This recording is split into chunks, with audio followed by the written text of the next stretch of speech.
আসসালামু আলাইকুম, স্বাগত জানাচ্ছি চাঁদপুর স্যানিটারি সার্ভিসের শিক্ষণীয় ভিডিওতে। দেখেন, আমি একটা গুরুত্বপূর্ণ বিষয় নিয়ে কথা বলতেছি। জন্নার চাবি আমরা যারা সবাই রেগুলারলি বলে থাকি, তবে এটার অফিসিয়াল নাম হচ্ছে conceal stop cork. Conceal stop cork, যেমন এগুলো দিয়ে আমাদের জন্নার চাবি অন অফ করা হয়। এখানে দুটা হচ্ছে আপনার গরম এবং ঠান্ডা, দুইটা পানি, ঠান্ডা পানি বা গরম পানি। আসলে আমরা মূলত বলে থাকি, আমি সবসময় যে আপনারা ব্র্যান্ডের কনসিল স্টপ কর্ক ব্যবহার করবেন। অনেকেই বলে, ভাই শুধু আমরা ব্র্যান্ডের ব্যবহার করবো, তাহলে নন ব্র্যান্ডের গুলার কি হবে, ওই সমস্ত কোম্পানির কি হবে? আসলে ওইটা মূলত বিষয় না, মূল বিষয়টা হচ্ছে এই যে ব্র্যান্ডের বলার কারণটা হচ্ছে, যদি কখনো এই কনসিল স্টপ কর্ক গুলো নষ্ট হয়ে যায়, তাহলে ব্র্যান্ডের এই কার্টিজটা কিন্তু পাওয়া যায়।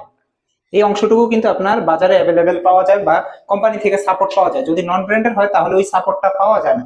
আপনার যখন কনসেন্ট্রেট কর্ক দিয়ে এদিক দিয়ে পানি পড়বে বা বন্ধ করলে এদিক দিয়ে পানি পড়তেছে, হ্যাঁ, সম্পূর্ণ বন্ধ করা যাচ্ছে না বা এদিকে লিকেজ করতেছে, এগুলো হয়তো মূলত হয়ে থাকে এই কার্টিজটার কারণে। এই অংশটুকু, এই যে দেখেন, এটাকে কার্টিজ বলে, এই কার্টিজের অংশটুকু যদি কার্টিজের অংশটুকু না পাওয়া যায় বাজারে, তাহলে আপনার তো টাইলস ভাঙতে হবে।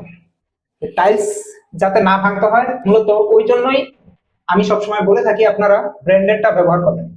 তবে তবে আরেকটা জিনিস বলতেছি, ব্র্যান্ডেড ছাড়া নন ব্র্যান্ডের হলেও সমস্যা নাই। যদি কার্টিসের সবগুলোর সাইজ, এই যে থ্রেডের সাইজটা এক থাকতো, তাইলে নন ব্র্যান্ডের হলেও সমস্যা ছিল না। সমস্যা হচ্ছে এক ব্র্যান্ডের মালামাল এক এক ব্র্যান্ডের এক এক রকম সাইজ, নন ব্র্যান্ডের গুলো আরেক রকম সাইজ, একটার সাথে আরেকটার এই প্যাচটা অ্যাডজাস্ট হয় না।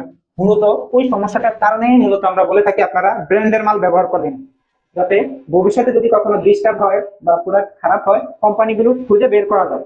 প্রোডাক্টের গায়ের মধ্যে নাম লেখা থাকে, প্রোডাক্টের গায়ের মধ্যে নাম লেখা থাকে, বা ব্র্যান্ডের মাল বাজারে এই দোকান না ওই দোকান, সব দোকানেই পাওয়া যায়।